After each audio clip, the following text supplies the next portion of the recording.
The Menai Strait is a special place. There's no doubt about it. It is. I tell you, it'll make your eyes water or it'll make you smile. There's nothing in between. It is the most stunning location. It takes me away and completely chills me out. It's a huge honour to be able to live somewhere like here because I can entertain my creative need as well as my needs to be outdoors. Go for a bit of a walk around somewhere and just sit somewhere just for an hour. It's surprising what you'll see around the Menai Strait. The Menai Strait, a magical stretch of sea that separates the Isle of Anglesey from mainland Wales. This series brings you a year in the life of the Strait, capturing the beauty of 4 glorious seasons and the life cycle of the men and women who live here. The beauty and challenges of life on the most incredible saltwater river in Britain.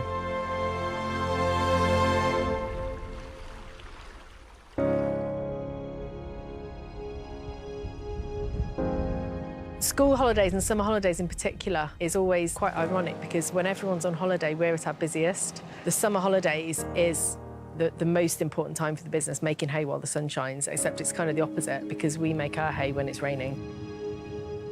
There's more traffic, more things, especially around high water, slack, and all the Northwest Venturers and the yachts tend to come through when they come and stay down in Carnarvon down there at the marina. There's more events, isn't there? So we'll be bracing ourselves, waiting. We know that something's coming. Probably a massive waiting list for moorings within the Menai Strait. Some of them might not even move for 12 months, so then people use it there as their caravan, I suppose. There's so many aspects there where people are enjoying themselves and making use of the resource. You can't look out of your window without seeing the tops of sails coming past. You can't escape the crowds. But we're living in an area where tourism is essential and tourists are welcome because without them, this place cannot function in the way it functions. Yeah, we're fortunate that we're in a position where we can go out and we can, through our teaching and research, we can find out a lot about the marine environment. And this is an ideal place to study because it is just so diverse. If you get gammy weather, then you could be in the cack, as they say. You've got to have a good crop of pound notes. And if it's the right amount, well, we're OK. And if it's not the right amount, well, there'll be me singing with a hat outside the town hall. You just hope that there is an explosion. The 6 weeks is very important. That's where you make most of your money, and it's always a worry. You're thinking, when is it going to start? When is the explosion going to happen?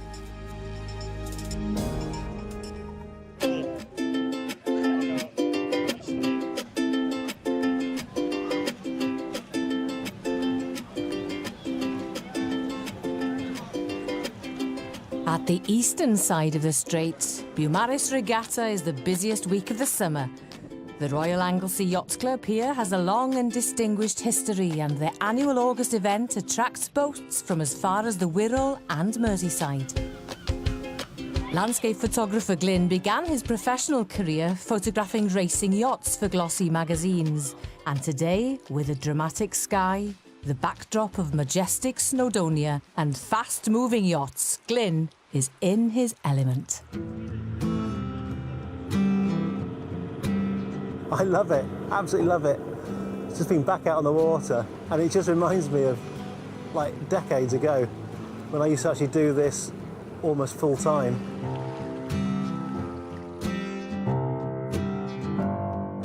We're here on the mouth of the Straits, really. We're just off Beaumaris. We can see the Carnarvon Mountains of Eryri in the background there. We've got Puffin Island and Penman Lighthouse just behind us. The weather's been amazing for us. I mean, well, from a photographic point of view in particular. So I'm going to wait for these guys to come around the mark. And as they go about, that's where all the action will be.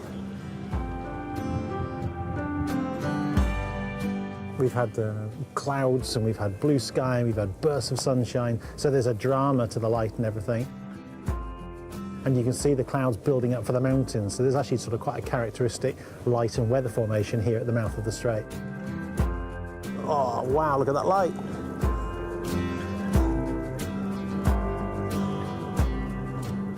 It's just trying to get the timing right so you actually get the bow just hitting the water and getting the bow wave. That was a nice shot. when I started taking photographs of it when I was about 17, 18 years of age, I actually started to sell images to people that were in the club. And that got me interested in actually taking up photography as a career. So actually it was living near the sea and sailing that actually started me off as a photographer. There are some beautiful classic boats here on the Menai Strait. In particular, we've got the Fifes, which were designed specifically for sailing off the straits here for the Royal Anglesey Yacht Club in 1926. And there's also the Menai Straits One designs that were actually first started racing in 1938, again here off Gallows Point and Beaumaris. And there they off again, look, sails full of wind. Look at the bow waves coming off there now.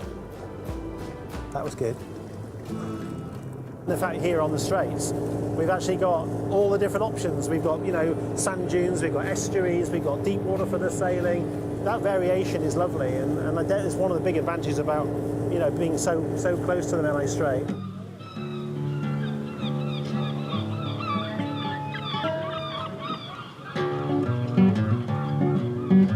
Beaumaris in midsummer is beautiful and busy.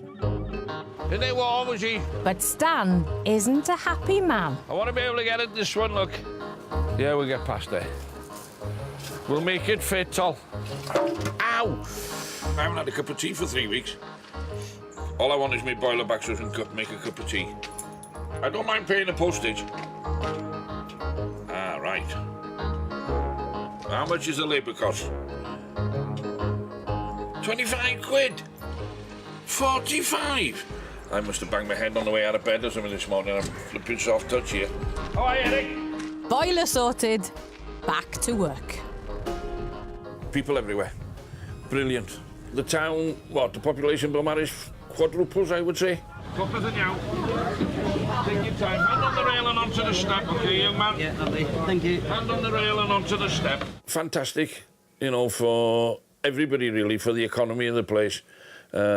And the vibrancy, you know, it gives you, I'm enjoying this. Good afternoon, folks. Welcome aboard the Highland Princess. I'm Stan. I'm the skipper for today. Things are bubbling nicely in Beaumaris, but at the opposite end of the strait in Caernarfon, the critical summer holiday season gets off to a quiet start. The quay at Caernarfon is tidal, and Emrys can only work the Queen of the Sea when conditions are perfect, and the August weather is anything but. I don't know, it's just one of the poorest starts we've had, I think. I know that a few people have been complaining in this last few weeks that it's been quiet in, you know, various places in the area, so I just hope, I don't know if people are holding back because of Brexit and all the things that are going on, but I just hope that, you know, they do come and spend their money here during the busy 6 weeks for us, and it's very important that we have reasonable weather. A bit of sun, a bit of warmth. When the fort was open to the public, they used to test fire some of these cannon on a Wednesday and Sunday afternoon at 3 o'clock. They used to fire blanks, of course, except for one day when Lord Newborough, celebrating his mother-in-law's birthday, fired a cannonball which landed ahead of us in the sand dunes on the Anglesey side. Unfortunately, he failed to notice a sailing vessel approaching. The sailing vessel had his mainsail very badly damaged, and Lord Newborough ended up being fined £25.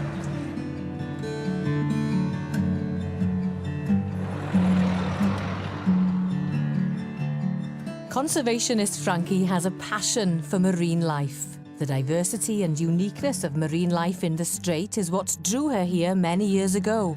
Her Anglesey Sea Zoo houses only species indigenous to these waters, but nothing beats the thrill of seeing this magical underwater kingdom in all its natural glory.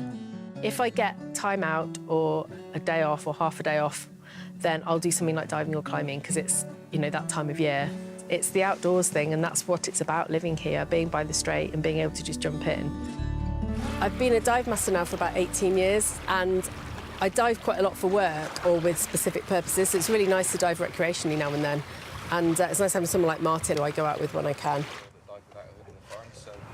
Between tides, it's really, really clear, and you can get really close to everything.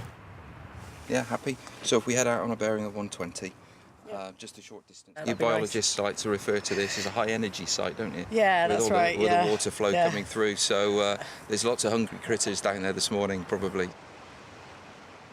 The tidal flow and currents between the bridges make this an incredibly dangerous place to scuba dive. The window for doing so safely is very small, but the rewards are spectacular.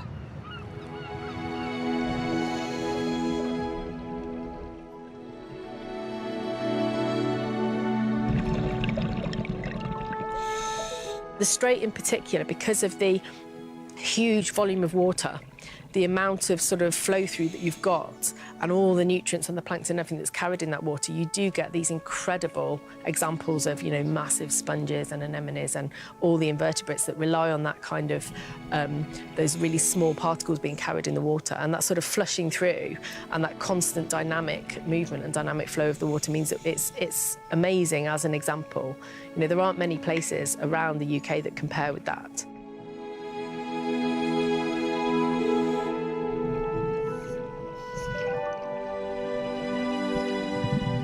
It's comparable to some of the places I've dived in the tropics, like the Maldives, Seychelles, definitely for the amount of colour, the amount of life. You know, it's a proper, like, experience.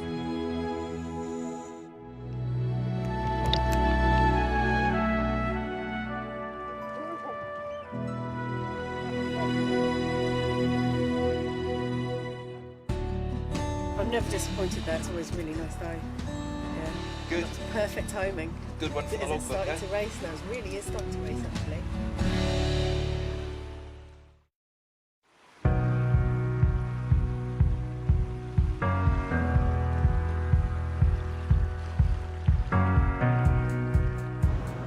Summer holidays on the Strait is easily the busiest time of year. Local fishermen and boatmen have to share their stretch of water with many visitors.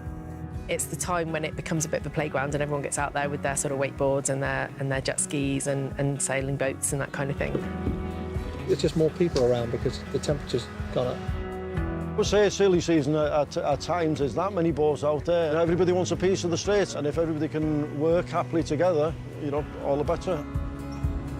For mussel producer John Jones, August is a key month in his farming calendar. Producing perfect mussels from seed to table is a 3-year cycle, and in their second year of life, the young mussels are moved from the sheltered beds near Aberogwen into deeper water further up the strait. For us, it's a little bit like putting them on steroids. They just thrive in the deep water, and they grow just a little bit quicker. These bags are around 1,250 kilos in there. Probably about 4 tons of mussel coming up in one go at the moment.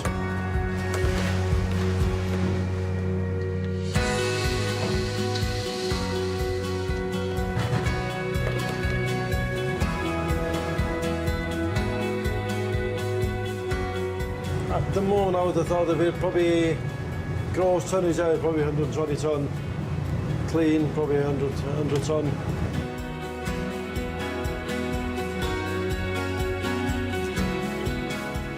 We're now moving them down to this box here. In this box here now, they're obviously going to be feeding for 24 hours compared to 12 hours in every 24. So the only big problem for us is that once they're down in that area, then we have to watch after them very, very carefully because they're much more open to predation from the likes of green shore crab or the starfish. Probably take about an hour, hour and a half now to get these out and try and get them relayed as at the right density on the seabed down there as possible. If a hammer's cutting his silage, he's looking behind him, he can see exactly where he's been and he knows exactly where he's got to go next. For us, well, it's the same process, but we can't actually see the seabed. That's a 100-ton fish from the Ogwen, nicely relayed now back in the deep there. So hopefully the next time we see them will be when we're fishing maybe January, February for the markets there. Either exports or even better if they were being sold locally here in Wales. The strong tidal flow of water through the Strait brings nutrients and food to grow John's mussels. But this constant flow also brings its problems. Ocean pollution is now a global phenomenon. Frankie and her team have adopted Tanaf Oil Beach outside the Sea Zoo, and once every season they join forces with Keep Wales Tidy and local volunteers to clean her adopted beach. In in this little corner of the Menai Strait, we have a lot of litter being washed up, and a lot of it is small plastic, so it's things like bottle tops. And we found a syringe this morning as well, which we put in our sharps pot. But one of the main things that we found, we've got an enormous pile already of these. And what these actually are, they're plastic cotton bud sticks. So all these are scattered all over the beaches. It's the most common thing that we find on beaches across the UK and in Wales as well when we do these clean-ups and on the Menai Strait. Everything that we collect in certain parts of the beach on certain days when we do a survey, we tick off on our tick sheet and we total up exactly what components we've got in every bag of litter we've got.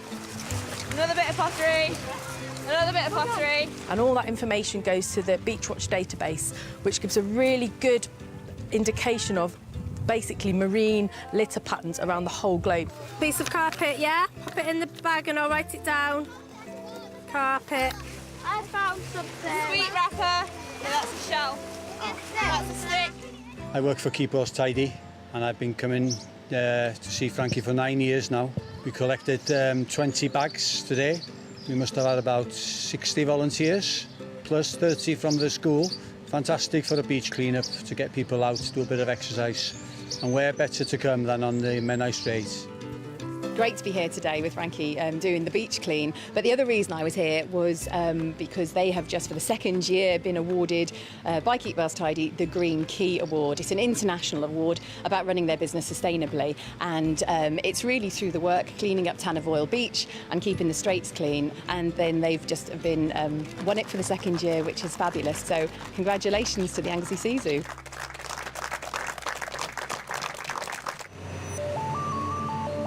For scientist Mike, with no students in residence at the School of Ocean Sciences, the summer holidays offer the opportunity to catch up with some high-tech research and data capturing. Mike's expertise is marine geology, and using the latest sonar equipment, he regularly monitors how the seabed in the strait is constantly moving and evolving. The object of the exercise is to do some seabed mapping using this bit of kit here. It's just like mowing the lawn, literally backwards and forwards, creating an image of the seabed. So it's interesting to look at different areas and different conditions just to see how they change. Last time we've done this in any level of detail was 2 or 3 years ago. But the area we're going to do first is characterised by a lot of little small depressions in the seabed. So how they came about is quite an interesting question, and that's very complex in the Straits. From the data we're collecting now, there does seem to be some change. It's not massive, but it definitely seems slightly different to what it was before, which is great. That's what we want, is change, different.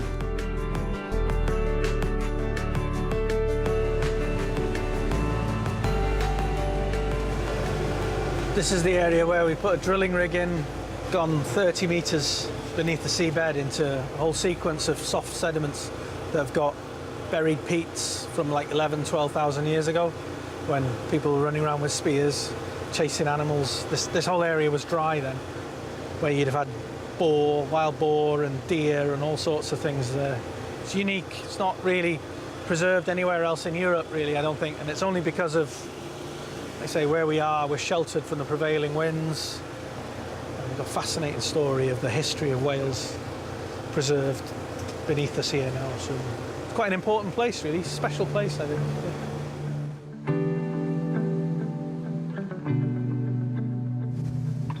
For Plas Menai instructors Jamie and Ali, this special place is their playground.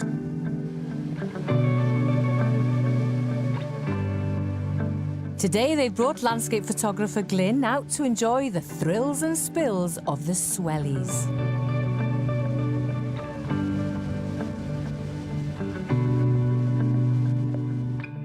This is Ynys Gorad Goch, a dramatic house in the middle of the strait. The English translation is Red Weir Island, a reference to this magnificent weir, an ancient fish trap. Built on an eddy current, the fish are driven into the weir and trapped as the tide retreats and changes direction. The earliest document relating to the island dates from 1590, when it's listed as belonging to the Diocese of Bangor, which leased it for £3 and a barrel of herring a year. That's epic. That's fantastic, isn't it? Today it's privately owned, but the trio have been given special permission to land and experience its unique setting.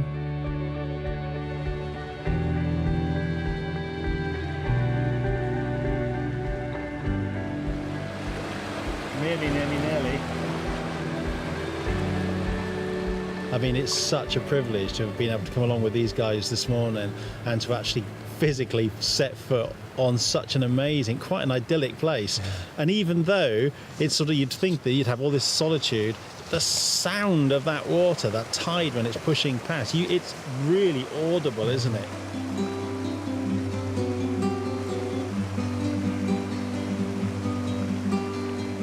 The water between Swellies Rock and the Menai Suspension Bridge is known for its whirlpools, and Jamie knows it well. We've used the whirlpools a number of times at the centre for various courses, but they are to be treated with some respect. There's one. That's a Big squirt, one, there's eh? a big one there.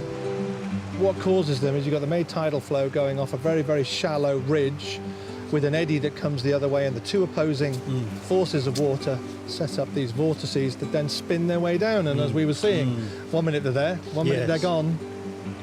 For Glyn, it's a photo opportunity not to be missed. I was really impressed. Big whirlpools that were spinning this whole boat around. I mean, that's pretty awesome. Also, to see the bridges from a different perspective is we always look onto Ynys Goch, but it was nice actually looking out from Ynys Goch. I think for a lot of photographers or artists, you know, as soon as you go to a new location, you can feed off it. But the light was amazing, the sound was amazing, and just seeing that tide rushing past, it, like I said, you can't think of any other word other than a privilege, an amazing opportunity to be on there.